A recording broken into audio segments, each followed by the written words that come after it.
इस कार्यक्रम के पुण्यार्जक है स्वर्गीय लाला राम किशन दास जैन एवं स्वर्गीय श्रीमती चांदतारी जैन, हौज खास की स्मृति में सपरिवार। महानुभाव महाराज जी बता रहे थे कि तकदीर कभी भी बदल सकती है। जीवन में तकलीफ बहुत बार आती है, या यूँ कहना चाहिए कि जीवन में तकलीफ प्रति पल, प्रति क्षण, प्रति समय, हर एक कदम कदम पे आ रही है। लेकिन जीवन में तकदीर बदलने का मौका हर कदम पे नहीं, हर बार नहीं, हर क्षण नहीं, हर समय नहीं मिलता, बल्कि वो तो हजारों समयों में एक बार ऐसा समय आता है जब हमारे जीवन में हमारी तकदीर बदलने का अवसर आता है। आपके पास जीवन में सब्जी खरीदने के लिए तो 365 दिन होते हैं, लेकिन आपके पास जीवन में हीरे जवाहरात खरीदने के लिए सालों में एक बार नंबर आता है। यही तो जीवन की तकदीर है, यही तो जीवन की व्यवस्था है, यही तो जीवन की अवस्था है कि जीवन में क्या होता है, बार बार बार बार बार बार पग पग पर तकलीफें तकलीफें तकलीफें तकलीफें तकलीफें चल रही हैं, परेशानी परेशानी परेशानी परेशानी चल रही हैं, समस्याएं समस्याएं समस्याएं समस्याएं चल रही हैं। लेकिन उसके बावजूद जीवन में ऐसे बहुत कम अवसर आते हैं जब हमारा जीवन तकलीफ़ों से मुक्त हो, हमारे जीवन में हमारी तकदीर बदले। तकलीफ को हटाने के लिए, तकदीर को बदलने के लिए आपको किनका साथ करना पड़ेगा? आप डॉक्टर के पास इलाज कराने क्यों जाते हो? क्योंकि उसको ज्ञान है कि आपका रोग कैसे समाप्त होगा। उसी प्रकार से तकदीर को यदि बदलना है तो आप उनका संगत करो, उनके साथ में रहो जिन्होंने खुद ने अपनी तकदीर बदलने का प्रयास किया है। आप जिनके साथ रह रहे हो जिनकी खुद की तकदीर खराब है, आप उनके साथ में रहकर अपनी तकदीर उनके साथ बदलने का प्रयास करें। जो कहता है अरे मेरी तो किस्मत ही खराब है, जिनकी किस्मत खुद की खराब है वह तुम्हारी किस्मत क्या बदलेंगे?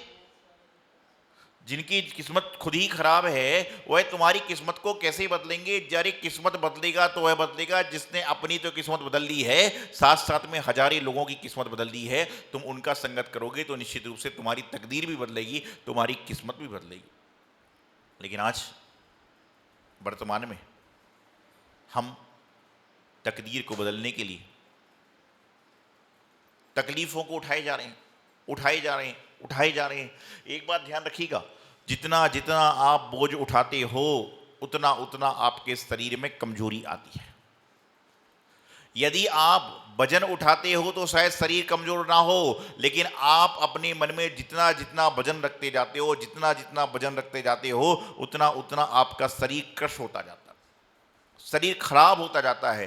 क्योंकि वजन उठाने के बाद तो पेंजोन लगाओ, खाओगे, आयोडेक्स लगाओगे तो आपके दर्द चला जाएगा। लेकिन मन में जो आपने बोझ उठा रखा है, मन में जो आपने वजन उठा रखा है, मन में आपने बहुत सोच रखा है, उसको आप रखोगे तो आपके जीवन का कल्याण कैसे होगा? अब आप कहोगे महाराज जी मन में कैसे वजन होता है? अरे मन में वजन वही तो है कि जैसे आप यहां पर बैठे हो और आपके मन में यहां पर बैठे बैठे मन में कोई विकल्प आ गया। विकल्प मुझे भी आता है, संकल्प विकल्प साधुओं को भी होते हैं, संकल्प विकल्प ग्रस्तों को भी होते हैं, संकल्प विकल्प संसार में जितने लोग हैं उनको प्रति क्षण प्रति समय संकल्प विकल्प हो रहे हैं। लेकिन अंतर इतना है, व्यवस्था इतनी है, अवस्था इतनी है कि साधु संतों को संकल्प विकल्प होता है, त्यागी वृत्तियों को संकल्प विकल्प होता है, तो एक समय के बाद समाप्त हो जाता है। लेकिन आपका जो संकल्प विकल्प चलता है वह हमेशा हमेशा हमेशा हमेशा हमेशा हमेशा चलता रहता। आप तकदीर बदलने की कोशिश कर रहे हो, आप किस्मत बदलने की कोशिश कर रहे हो। तकदीर को बदलना है, किस्मत को बदलना है तो उनकी संगति करो जिनके जीवन की तकदीर बुलंद हुई है।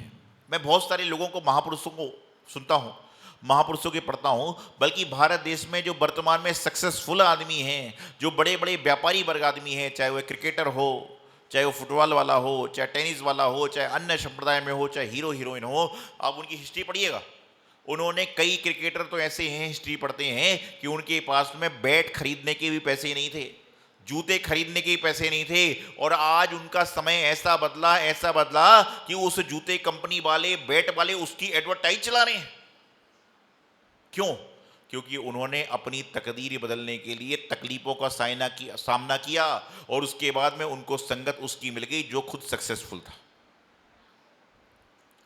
अधिक से अधिक लोग मुझसे पूछते हैं कि महाराज जी, सफलता का मूल मंत्र क्या है?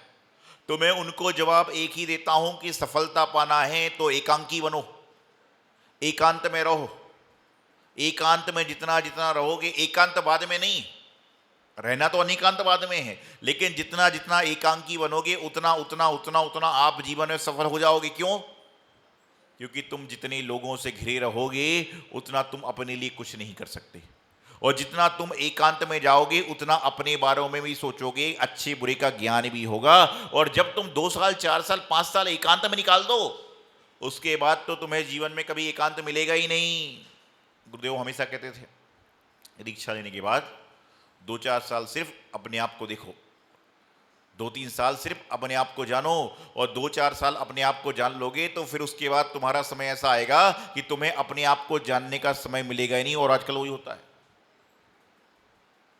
हमेशा मैं एक बात कहता हूं, हर व्यक्ति चाहता है कि मेरी जीवन एयर कंडीशनर हो, जिसको शॉर्ट फॉर्म में एसी कहते हैं, कि मेरा जीवन चाहे मकान हो, चाहे दुकान हो, चाहे गाड़ी हो, यहां तक कि लोग आजकल टॉयलेट बाथरूम तक में एसी का इस्तेमाल कर रहे हैं। वो कहते हैं मेरा जीवन एसी में बीते, मेरा जीवन एयर कंडीशनर हो, सब हो जाएगा। लेकिन मैं उसके लिए कहता हूं कि आप जब जीवन में पढ़ाई करते हो, 10वीं 12वीं पढ़ते हो, तो उसको इतना मन लगा कर पढ़ो, इतना मन लगा कर पढ़ो, इतना मन लगा कर पढ़ो कि तुम सीए जैसे बन जाओ। और जब तुम सीए जैसे बन जाओगे तो सीओ को उल्टा करो तो क्या बनता है? जब सीए को उल्टा करोगे तो एसी बन जाएगा। तो क्या होगा? तुम्हारी जिंदगी पूरी एसी में कट जाएगी, फिर तुम्हें कोई सफर में तकलीफ नहीं होगी। और तुमने 10वीं 12वीं में तुमने यहां वहां जब इधर उधर की दिक्कतें करी, तो जीवन में एसी के कमरे के बाहर खड़े रहोगे, वहां पर सिर्फ पहरेदार बनकर खड़ा होना पड़ेगा, अंदर आने का मौका ही नहीं मिलेगा। तकदीर को बदलना है, किस्मत को बदलना है, तो उनकी संगति करो जिन्होंने अपनी किस्मत को बदला है, तकदीर को बदला है। लेकिन साथ साथ में उन्होंने जो कार्य किया है, उन्होंने जो काम किया है, वह काम भी करने का प्रयास करो। आप यह मत देखो कि फलाना आदमी 25 साल पहले झूला लेकर टार्च बेचा करता था और आज इतनी बड़ी टार्च कंपनी का मालिक हो गया, बल्कि यह देखो कि उस 25 साल में उसने कितनी मेहनत करी है, कितनी रातों को वह सोया नहीं है, कितने दिन में उसने खाना नहीं खाया है, और आज वह दुनिया को खाना बांट रहा है। आप उसको पढ़िए, आप उसकी प्रसिद्धि को मत देखिए। प्रसिद्धि को पाने के पहले उसने अपने आप को कितना सिद्ध किया है, उसने प्रसिद्धि पाने के लिए अपने आप को कितना सिद्ध किया है। नहीं तो बस क्या चल रहा है, देखा देखी चल रहा है कि बोले मैं ऐसा कर सकता हूं, मुझे बड़ी दुकान मिल जाए तो मैं माल बेच सकता हूं। दुकान बड़ी मिल जाए, माल भी बहुत सारा मिल जाए, लेकिन जब तक तुमको ग्राहक से बोलने का हुनर नहीं आएगा, जब तक तुम्हारी दुकान में कोई ग्राहक आएगा ही नहीं। आपके पास दुकान है, आप अपने बच्चे को अच्छी दुकान पे गद्दे में बैठा दो, कुर्सी बैठा दो, लेकिन उसको यदि दुकान का माल बेचने का हुनर नहीं आएगा तो समझ के चलना क्या होगा? समझ के चलना ग्राहक आता हुआ भी चला जाएगा। और यदि हुनर है तो आदमी कहीं पर भी जाकर मालामाल हो सकता है।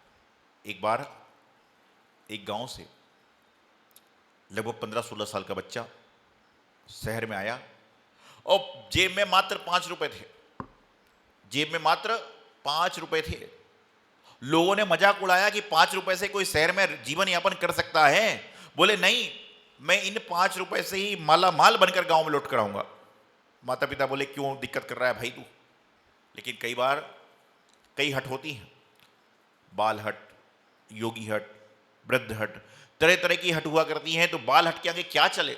माता पिता बोले कोई बात नहीं, एक्सपीरियंस कर लो। वह 5 रुपए अपनी जेब में रख के लाया था। जैसे ही बस स्टैंड पर उतरा, बस स्टैंड के पास में एक सब्जी मंडी थी, वहां पर गया और वहां पर जाकर एक नींबू की दुकान थी, नींबू की दुकान थी। वहां पर जाकर उसने पूछा कि नींबू कैसे दिए भाई? उसने कहा 1 रुपए के 3 नींबू दिए। उसने कहा पीछे वाली दुकान में तो 1 रुपए के 4 मिल रहे हैं। अच्छा, बोले तुम्हें लेना कितने हैं? बोले मुझे 5 रुपए के नींबू लेना है। तो उसने 20 नींबू उसको दे दिए। बोले लेकिन मैं पहली बार आपके यहां पर आया हूं तो मुझे 20 नहीं चाहिए। मुझे 22 नींबू चाहिए। उसने सोचा चलो कोई बात नहीं, अच्छा आदमी है, दे दिए। उसने 22 नींबू दे दिए। उसने उन 22 नींबू को लिया, अच्छी तरह से धोया, पहुंचाया और बस स्टैंड के बाहर खड़ा हो गया। बोले कश्मीर का नींबू ले लो, कश्मीर का नींबू ले लो, कश्मीर का नींबू ले लो। तो लोगों ने पूछा भाई कितने का एक नींबू दिया? बोले 1 रुपए का एक है नींबू।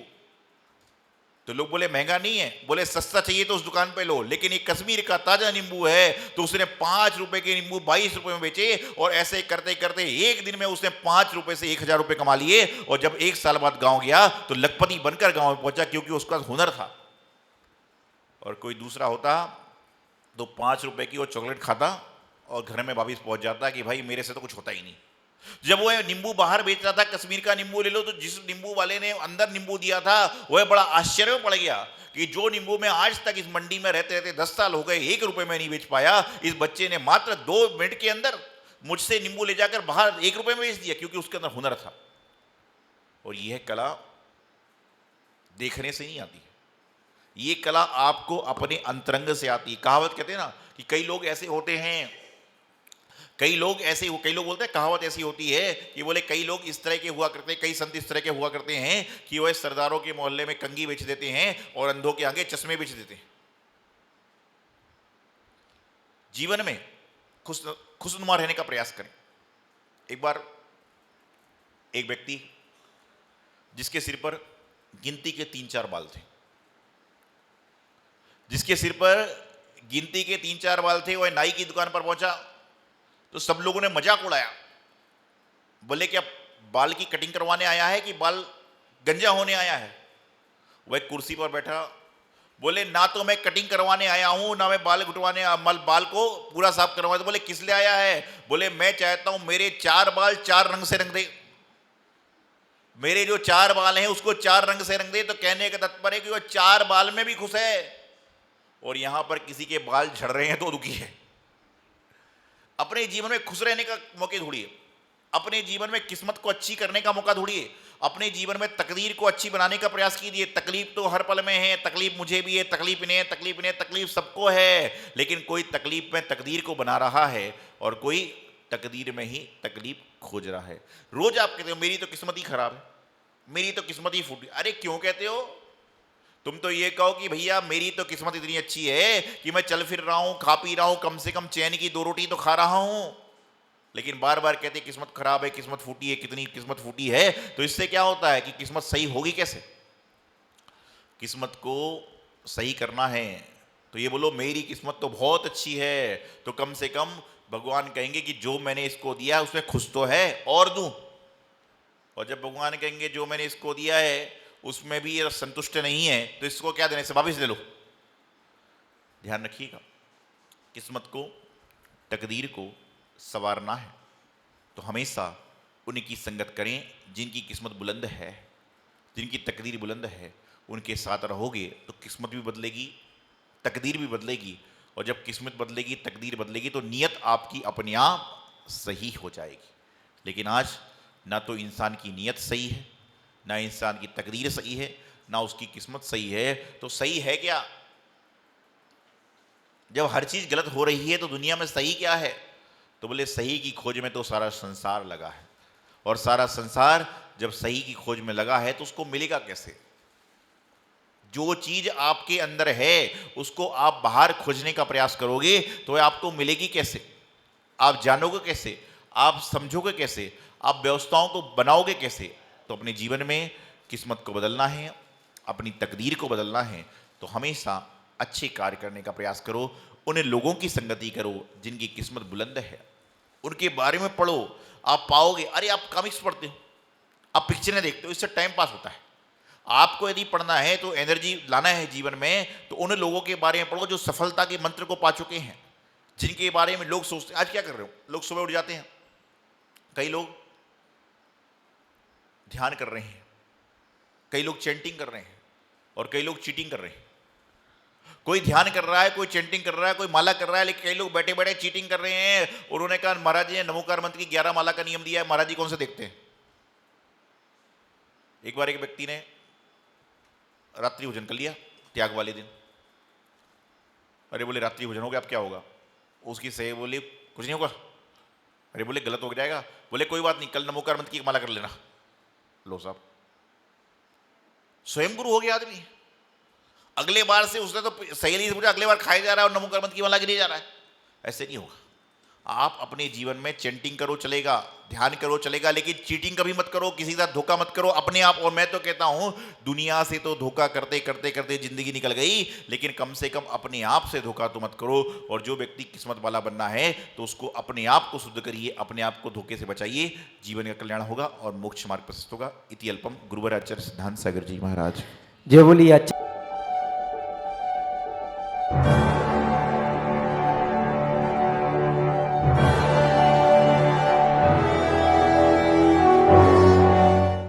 पार्श्वनाथ भगवान की जय। आचार्य श्री सिद्धांत सागर जी महाराज की जय। आचार्य श्री सौभाग्य सागर जी महाराज की जय। परम पूज्य गुरुदेव बाल योगी आचार्य श्री 108 सौभाग्य सागर जी महाराज की प्रेरणा एवं आशीर्वाद से दिल्ली क्षेत्र में मुनिसुव्रत तीर्थ का भव्य निर्माण कार्य प्रगति से चल रहा है, जहां पर 24 तीर्थंकरों की 24 वेदियों का निर्माण होगा और प्रत्येक वेदी पर 24 भगवान की 7-7 इंच की प्रतिमाएं विराजमान होंगी। एक प्रतिमा को विराजमान करने हेतु सहयोग राशि मात्र 1,24,000 रुपए रखी गई है। आप अपने परिवार की ओर से प्रतिमा स्थापित कर धर्म लाभ ले सकते हैं। यहाँ के जिन चित्तालय में प्रतिदिन विशेष पंचामृत अभिषेक शांति धारा होती है। जो भी महानुभाव अपने या अपने परिवार की ओर से अभिषेक और शांति धारा करना चाहते हैं, वो नीचे दिए गए संयोजकों से संपर्क कर अपना नाम आरक्षित कर पुण्यार्जन कर सकते हैं। इस कार्यक्रम के पुण्यार्जक है स्वर्गीय लाला राम किशन दास जैन एवं स्वर्गीय श्रीमती चांदतारी जैन। हौज खास की स्मृति में सपरिवार।